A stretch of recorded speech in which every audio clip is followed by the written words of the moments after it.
Hello，大家好，我係 Emily 啊，歡迎翻到嚟我嘅 YouTube channel。咁今日咧就想同大家講下呢個父權紅利啊。咁咧我就想用呢個 thread 上面嘅 post 咧去同大家展開呢個激情對話嘅。咁我哋睇下呢個 post 講咩先。咁呢個女仔咧就話啦：大家好，今日咧就想講下點解作為女仔，從來冇喺網上話自己係女權主義或者撐女權呢？實不相瞞，佢咧就享受咗好多父權思想帶嚟嘅紅利，例如咧係俾男仔請食啦、送禮物啦、送翻屋企等等啦。呢啲咧佢覺得係因為父權思想底下為佢帶嚟嘅一啲紅利，而佢咧就毫不猶豫咁樣享受咗啲男性提供嘅紳士風度。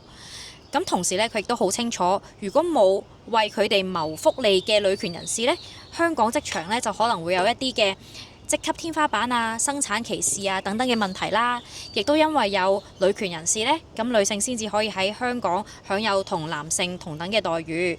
咁我就想借呢個 post 呢去講下女性獲得父權紅利嘅呢個話題啊。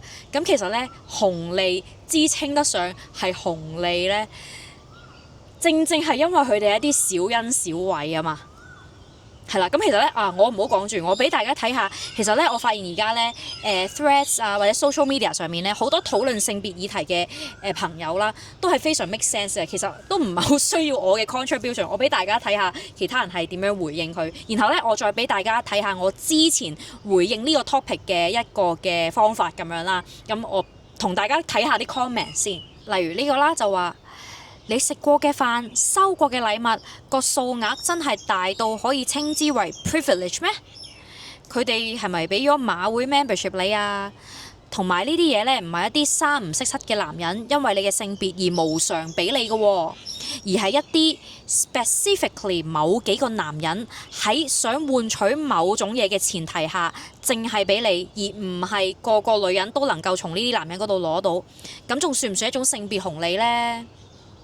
送翻屋企咧就比較似係補償女性夜行風險比較高嘅補償，而唔係紅利喎。同好多睇落係差別待遇嘅嘢一樣，係因為社會有某種嘅不平等而嚟嘅補救措施，而唔係 privilege 嚟嘅。即係男性送女性翻屋企係因為女性自己獨行比較危險，又會受到 cat call， 又等人又俾人非禮性侵，所以先送你翻屋企，而唔係你送女仔翻屋企係對女仔嘅一個優待咯。呢個我覺得係講得幾好嘅。同埋紅利嘅意思就係小恩小惠啊嘛，請你食一餐飯，咁能唔能夠彌補到譬如職場上嘅不平等呢？如果女性係真係可以喺職場上立盡經濟資源、經濟優勢嘅，我仲需唔需要男性去請食飯呢？即係咁講啊！但係呢個呢，又係有幾個層面嘅混淆嘅，即係通常人哋討論女權啊、父權啊、女性主義呢啲咁嘅性別議題嘅時候呢，好多時候呢，成日混淆咗生理層面啦、價值觀、社經層面啦，同埋個人相處社交層面，我發現係經常混淆㗎。即係譬如生理層面就係嗰啲咩女人勢力啲，男人啊大力啲，女性咧就要生兒育女，男性咧就唔使生兒育女咁樣嗰啲啦。價值觀層面或者社會層面咧就係講緊一啲法律嘅制度啊，一啲性別嘅定型啊，嗰類啦，約定俗成嘅嘢啊，咁樣呢啲價值觀層面啦。咁個人社交層面咧就係講緊我同呢個人嘅相處啊。譬如我有時都會請男朋友、請男人、請朋友食飯㗎。咁係咪代表佢哋就係我嘅附屬品呢？係咪代表咩？我就係女權或者父權？係唔係好關權唔權事㗎？喺一啲個人嘅相處層面，喺我角度係啦咁樣啦。咁討論呢樣嘢啦。咁我哋再睇下其他 comment 先。我理解到你嘅思維，但係你將送禮物對比職級天花板係唔係好合理嘅？好似女性喺社會嘅自主權就同男人送禮物係同一個 level 咁樣，你點解要用呢樣嘢去比較先？男人送禮物係送咩先？豪車、名車？你兩者相差太遠呢，就搞到好割裂啦。咁其實呢一個留言呢，同我啱啱所講嘅討論性別議題嘅時候，將社會上面各種層面嘅嘢混淆嚟講呢，生理、社會文化體制同埋個人相處就係我講嗰個意思啦。咁啦，有個人咧就話 in short 你 free ride 緊，即係佢咧就享受緊女性主義者帶嚟嘅社會更加公平啊、更加安全啊咁樣啦，但係咧就唔願意去為女性主義去發聲咁樣啦。咁其實係一種 free ride 啦，咁都講得冇錯嘅。咁咧嗱，呢個咧又有另一種嘅觀點咯。呢個留言者就話其實唔明啲人鬧你啲咩，啲人都唔中意香港政府啦，咁唔通佢哋派福利又唔攞咩？一定攞盡㗎。同樣嘅邏輯，一班劣勢嘅人呢，享受紅利絕對係冇問題。改革呢係從上而下，所以平權呢樣嘢呢，點解係要有權力同埋優勢嗰班人，例如係男性去行先？如果你話矛盾嘅話，如果話你矛盾兩面都要，咁啲男人呢就要堅守原則，唔好俾紅利異性啦。咁唔好又要俾又要鬧。咁其實咧呢個面向呢都 OK 嘅，同埋老實講啊，講紅利講性別嘅紅利，男性本身都有好多性別紅利㗎。佢哋會唔會去放棄男性嘅性別紅利啊？男性嗱，我講下男性有啲咩性別紅利先。譬如佢一企出嚟啦，已經會係俾人感覺係更加信得過啊，有學識啊咁樣嘅，即係一啲嘅性別定型啦，俾人感覺係有擔當啦，喺職場上啦，俾人感覺係更有能力啦，更加唔會為咗家庭而放棄事業啦，咁公司可能更加願意去投資喺一個男性嗰度啦。咁我早幾日咧去咗瑞典領事館搞嘅一個女性嘅 discussion 嘅 forum 咁樣啦，叫做 discussion 啦，係啦。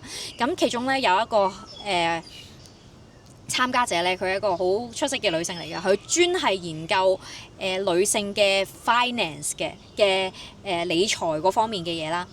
佢有講過嘅，銀行咧係更加願意服務男性客人多於女性客人啦，即係唔係講話你開戶口嗰種即係最基本嗰種服務喎，講緊係一啲比較 advanced 嘅或者比較有優勢嘅 product， 佢哋會更加願意去同男性去推銷或者提供俾男性而唔去提供俾女性咯，即係可能仲係有好多定型嘅情況，即係唔好以為係咪多錢我就會即係跟錢去俾 product， 唔係㗎，原來佢哋做過調查顯示男性受到銀行業嘅優待係更加多㗎。即係其實仲有咩其他嘅紅利呢？譬如可能啦，而家社會都慢慢其實都有所改變㗎啦。可能已經 assume 咗你男性係唔需要識好多某啲方面嘅嘢嘅，譬如係 emotional 嘅 intelligence 啊，係唔需要咁高啊，可以木訥啲啊，即係會有呢一啲嘅男性嘅紅利同時都存在。咁當然女性都會有所謂女性相應嘅紅利。但係呢啲紅利背後其實係一整個嘅架構，佢係有一個嘅你要受一啲嘢，你先會出現呢個紅利㗎嘛，係啦，即係譬如你話男性點解會話喺銀行會俾人更加重視啊，職場上俾人更加重視，咁調返轉喺父權社會下，對男性嘅經濟要求都會係高啲咯，咁所以你有得必有失咯，紅利就係咁樣嚟咯，唔係一個單方面嘅着數咯。係啦，咁延伸到啦呢個留言者啦，佢都係講得好有道理嘅。佢就話：其實你知唔知咩係紅利呢？紅利咧本身咧係 bonus， 而父權紅利係指喺父權制度下，男性作為整體能夠享用到權威、尊重、服務、安全等等出嚟嘅盈餘利益啦。而你接受呢啲小恩小惠之前呢，其實你本身都要付出㗎喎。你呢？即係呢個女仔啦，要將自己包裝到符合男性凝視嘅靚啦，先可以獲得一餐飯一份禮物。其實係㗎，如果你要講獲取美女嘅紅利，即係唔係任何女性都可以俾人哋去請食 fine dining 收禮物㗎喎。你要去執正自己可能減肥、豐胸、護膚梳好個頭。我而家咁唔得啦，梳好個頭、化妝，你要天生又要有一定嘅靚，你唔係任何一個唔靚嘅女仔都得㗎，係啦，唔係單單因為你係一個女仔而會有呢啲嘅小恩小惠啦。父權嘅權字係權威嘅權，係具有壓迫啦、迫害啦、剝削嘅意味。女權嘅權呢係權利嘅權，係生而為人基本應有嘅權利啦。而你可以同男人獨自出街同台食飯呢，已經係女權嘅體現啦。有啲愛男嘅文學呢，就懶係對自己嘅處境有洞察啦，但係實際上佢只係講緊Oh I'm so spoiled by men are good。咁呢個女仔呢，其實就係啦，我真係好多男人請我食飯啊，我真係好多男人送禮物俾我啊咁樣啦。咁的確咧，就係用咗佢嘅個人經歷啦，去詮釋宏觀嘅概念嘅。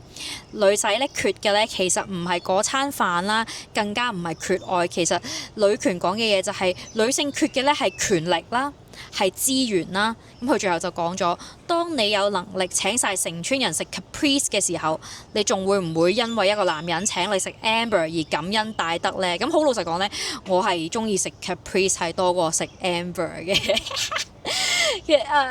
我兩個都去過好多次食嘅，唔係幾次啦，係我中意食 Caprice 多啲嘅。呢個呢都講得幾好㗎，又係嗰個紅利，只不過係一個小恩小惠咯，係你首先剝奪咗你一啲嘢，然後再俾翻一啲嘢你咁樣啦。佢就話男仔請食飯呢，只係將職場對女性嘅不公，例如同工不同酬，去折現翻出嚟啦，屬於一種福利嘅歸還。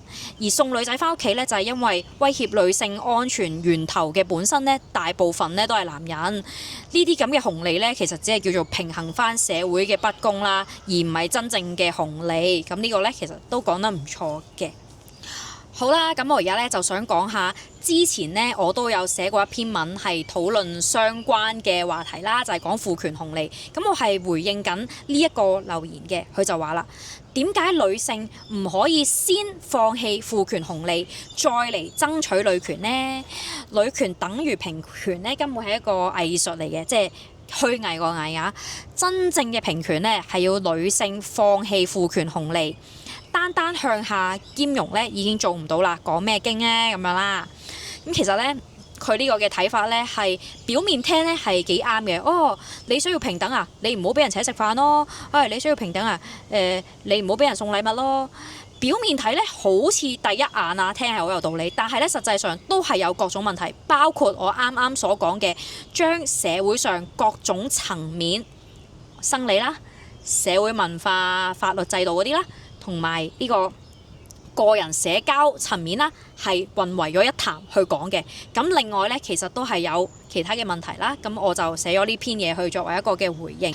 咁我就話啦，其實咧呢一個講法呢係倒果為因嘅。而家呢係因為先有父權制度，之後再有所謂嘅女性紅利，而唔係調轉啦。紅利本身係乜嘢呢？佢係父權制度中嘅資源交換機制，而唔係權力嘅來源啦。放棄呢啲所謂嘅紅利或者資源呢，係唔會令你得到權力嘅。即係點呢？就算一個唔好意思啊，有條樹毛飛咗入嚟，就算女性拒絕一切嘅紅利，制度依然存在，權力架構並唔會被動搖。咁我以下呢就會解釋啦。紅利只係表層現象啦，文化互動嘅層面，即係我講嘅第三層啦，而唔係父權制度嘅核心。而父權制度嘅核心係咩呢？係好多面向嘅，係經過多年嘅歷史制度流傳鞏固出嚟。社經權力嘅分配啦，身體嘅風險啦，包括性暴力啊、性自主權啊、懷孕成本等等啦，制度嘅設計啦，包括職場架構啊、家庭嘅角色啊，同埋法律保障等等。即使全天下嘅女人唔再被請食飯，唔再收男人嘅任何禮物呢，都唔等於性暴力嘅法例會自動修改嘅喎，都唔等於公司唔會再因為女性有機會懷孕或者對女性能力嘅偏見而投入更少資源培訓女性員工嘅喎。都唔會令到生育嘅負擔突然就平均，我唔會突然男性能夠懷孕，女性唔懷孕咁樣噶嘛。亦都唔會令到性暴力嘅風險自動消失，唔會話我今日我從來唔需要男人請我食飯買禮物，然後我夜晚11點行去一個治安唔好嘅區域，我會嘅性暴力嘅風險會減低，唔會存在呢件事嘅。以上我講嘅呢一啲嘅女性面對嘅唔平等啊，或者一啲嘅性別嘅問題啦嚇，係要靠不斷嘅思維推動啦，政治參與倡議，從制度同埋文化上慢慢去移風易俗，先至可以慢慢去改變啦。而唔係話唔收禮物或者唔收任何嘅紅利，以上嘅改變就會自動出現。而係唔可以，我哋係唔可以咧，將一個龐大嘅文化體制結構簡化成為一兩項日常行為嘅選擇啦。即係我所講嘅文化體制變成我哋日常互動嘅一個選擇，點樣去互動係唔能夠咁樣簡化。父權呢並唔係靠女人被請吃飯嚟撐住㗎，原來好 obvious 啦，而且呢。頭先有位師姐佢都講得好啱啦。喺制度之下，其實我哋係冇一個純粹嘅責任㗎。我哋唔需要係一個完全冇任何紅利、冇任何 benefit 有利益，我哋唔攞，咁我哋都可以談批判㗎嘛。我哋都可以談改變㗎嘛。同埋老實講啊，有時呢啲所謂嘅紅利係幾有，即係啲乜嘢紅利啊？同埋我就算話拒絕，係咪又真係話可以拒絕得到呢？即係譬如話我去買個燒味飯，燒味大哥見我係女仔咁樣，唔係淨係單純因為女仔喎，仲可能因為佢可能少少欣賞我嘅外在咁樣啦。咁斬隻雞髀俾我食啦咁樣，我係咪話唔要呢？咁我就當我真係話唔要啦。我係咪唔要燒味大哥嘅一隻雞髀？突然女性又平等起嚟啦，突然就女性唔個性侵犯嘅率就降低啦，即係唔係好關事咯？呢啲個人喺互動層面嘅行為同呢個女權想爭取嘅嘢，即係咁點解唔可以先放棄性別紅利再爭取？因為兩樣嘢根本係唔同層面嘅嘢嚟㗎嘛。咁呢個人呢，佢都講得幾好嘅。佢話女權想打破特權同埋性別枷鎖，你要 set 一個高門檻去定義一個人要滿足啲乜嘢條件，即係譬如要放棄某啲嘢，要做到某種 level 嘅好女人，你先可以追求女權呢，係唔合理嘅。因為爭取同工同酬啊，免於被性騷擾啊，免於被家暴嘅恐懼啊，平等嘅教育啊，平等嘅晉升機會啊，呢啲係一啲基本權利，而唔係有啲咩嘅先決條件，即係。你總之你任何人都應該要平等地享有呢一啲嘢啦。你亦都唔會叫一個市民要先放棄社會福利呢，你先可以批評政府嘅。即係我住公屋，我又唔可以批評政府啦。我今年我交稅嘅，我有稅務減免，我又唔可以批評政府啦。其實稅務減免都係一啲紅利啦，係啦。我稅務減免，我又唔可以批評政府啦。我去過公立醫院睇醫生，我又唔可以批評政府啦。係咪要咁樣呢？係唔合理噶嘛？你要求女性一定要做到咁先可以反思或者去批判呢個制度。女性出嚟指出父權嘅不公啦，唔會因為女性有父權紅利呢，就係冇資格出聲嘅。要求一個人先餓死，先脫離現有體制嘅生存法則，先有資格爭取合理對待呢，係一個強盜邏輯嚟嘅。女性身處於父權社會啦，順應父權規則去獲得資源，例如去透過婚姻去獲取資源啦，係父權結構下嘅生存策略嚟嘅。至於父權紅利對女性係咪只有好處，背後係代表咗啲咩呢？咁好多其他人呢都有講啦。實話實說，呢啲似係顏值紅利而唔係父權紅利，其實都係嘅，因為都係嗰句啦，個個女仔都會俾人請食 fine dining，你一定要天生有翻咁上下靚啦，然後你又要肯打扮啦，又要談吐 OK 啦，人哋肯帶你出去啦，咁樣咯，唔係個個女仔都會有㗎。而相反，如果你係一個靚仔，靚仔嘅紅利先至多到不得之了啊！即係你睇下嗰啲明星啊，嗰啲人啊，女粉絲啊，點樣去同佢做應援啊？唔講明星啊，其實稍微靚仔呢，你哋自己打聽下身邊嘅人啦，大把女主動去追求佢哋啊，請食飯啊，送禮物啊。其實人呢，就永遠都係鍾意靚嘅人，係一定你靚呢，就係會有多啲嘅 good attention 啦，同埋唔好嘅 attention 都會有多啲嘅資源啦，有多啲嘅社交資本啦，係真嘅。所以係唔係真係女性紅利呢？呢個呢就話啦，你嗰啲所謂嘅紅利，佢個人咧係覺得不值一提啊，因為你係要喺第二度還翻出去嘅，which 都係真。除咗你話本身俾人請係因為咩成個結構又搞到女仔冇咁容易揾錢，又呢樣嗰樣嗰啲啦，唔講呢啲啊。嗰啲男性去請女性食飯，其實佢哋係有目的㗎嘛，唔係請完拜拜好嘢，請完你食飯拜拜，請完你食飯拜拜，唔係咁樣㗎喎。請完佢 expect 你會有一啲嘅回報或者回應㗎喎，係咪啊？如果佢得唔到一啲嘅回應，其實有機會對嗰啲俾人追求嘅女性咧，會受到一啲嘅懲罰嘅喎，包括係可能會唔會跟蹤啊、人身安全上嘅危險啊，或者俾人污名化、俾人唱啊，或者可能真係請佢食飯，跟住追佢啦咁樣。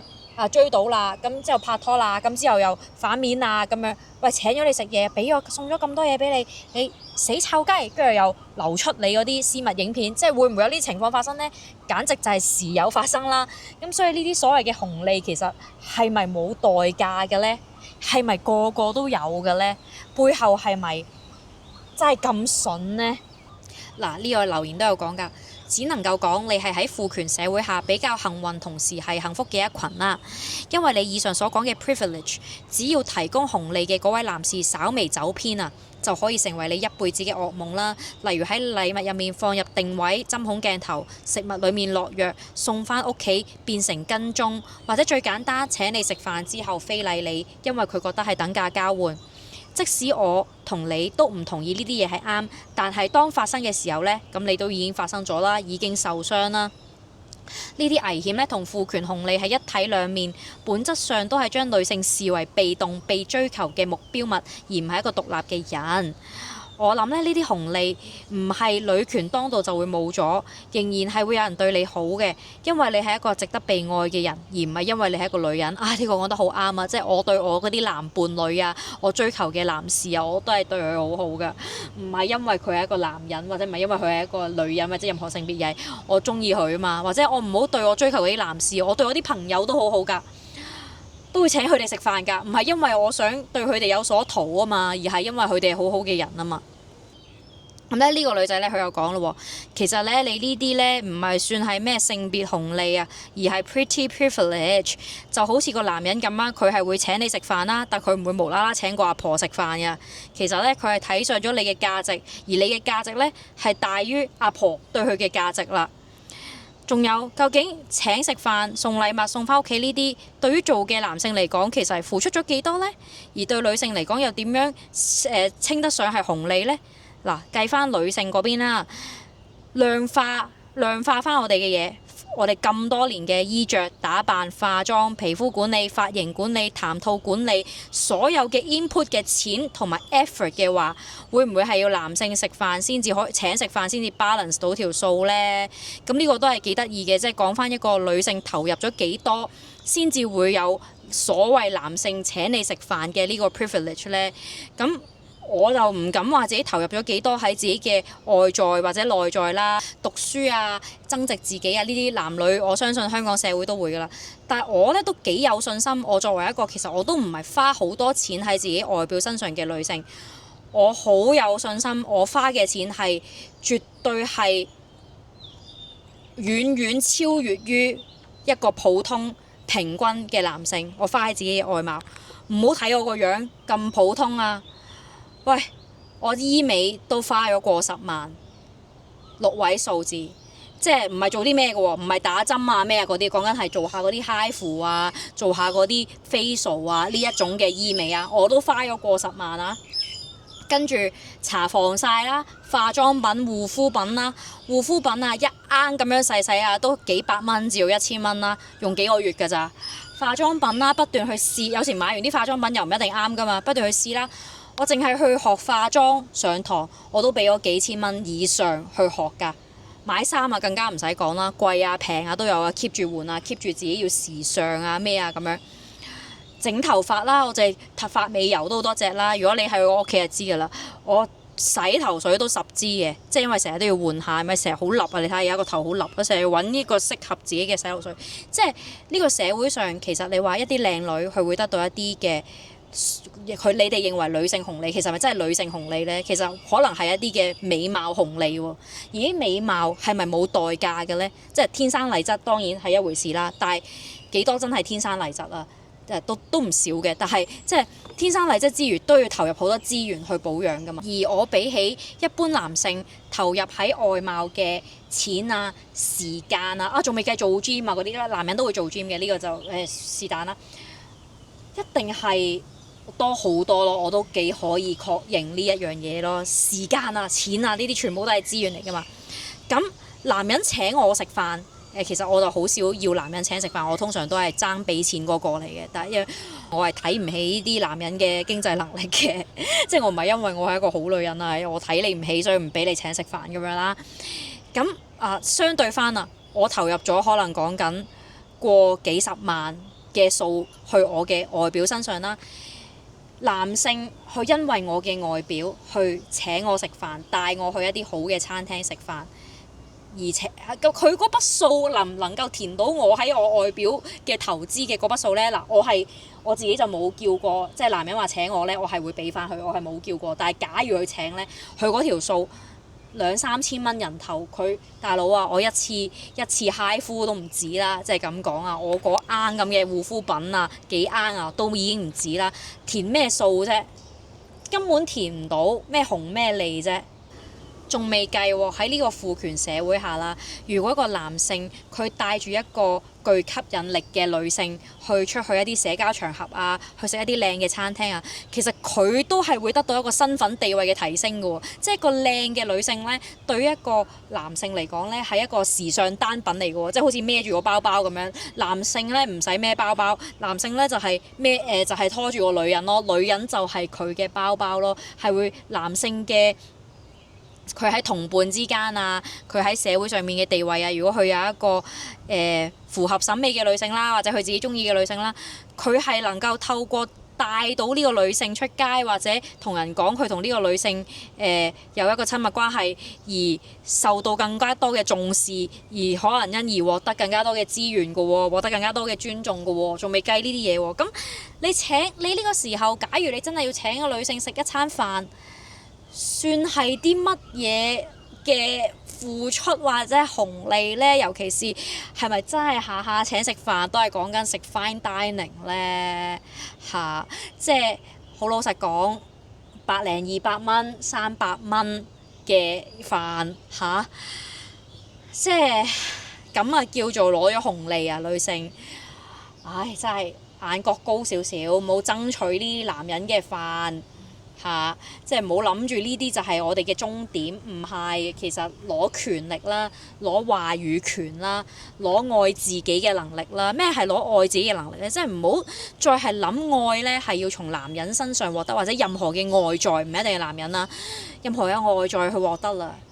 自己啦，自己就係愛自己，投資自己即係有錢令自己變靚、變聰明、變學識多、變人脈廣、變有權力去為自己發聲，就唔好諗我得到男人嘅愛啊，得到男人嘅請我食飯啊，得到男人送我一條鏈啊 ，what？ 呢啲算係乜嘢嘅小恩小惠啊？呢啲唔係我哋要爭取嘅嘢嚟㗎。係啦，咁今日就睇到嚟呢度先啦。好開心而家係越嚟越多人去討論呢啲嘅性別議題咯。因為10年前我啱啱開始講呢啲嘢咧，喺 social media 嘅時候咧，當年 social media 係得我一個人去講呢啲嘢嘅啫。而家越嚟越多咯，即係我覺得係唔一定要有持有某種立場嘅，但係即係你正反咧，其實我都覺得係好嘅，因為要刺激思維㗎嘛，同埋我講出我嘅觀點啦，咁呢個只係根據我學習嘅嘢同埋我嘅日常生活同埋我嘅觀察所得，唔代表我係完美，唔代表我係絕對啱晒。就算我係啱嘅，會唔會你都係啱呢？會唔會同我持相反立場嘅人同時係啱呢？因為呢個世界好大㗎嘛，有100萬種生活㗎嘛，可能喺佢嘅世界、佢嘅生活嚟講，佢係啱㗎喎。一啲同我相反意見嘅人，唔一定係零和遊戲，你啱我錯，我錯你啱，我啱你錯，唔一定係咁樣，可以同時啱咯。咁所以我覺得網上有多啲呢啲嘅討論係非常好，非常之健康，好開心，亦都唔使我成日講咁多嘢，因為以前成日都係我講啊嘛。咁啊，而家有好多人講，咁令到我非常開心。好啦，咁啊，今日講到嚟呢度啦，大家有啲咩再想聽嘅呢，就留言話我知啦。拜拜。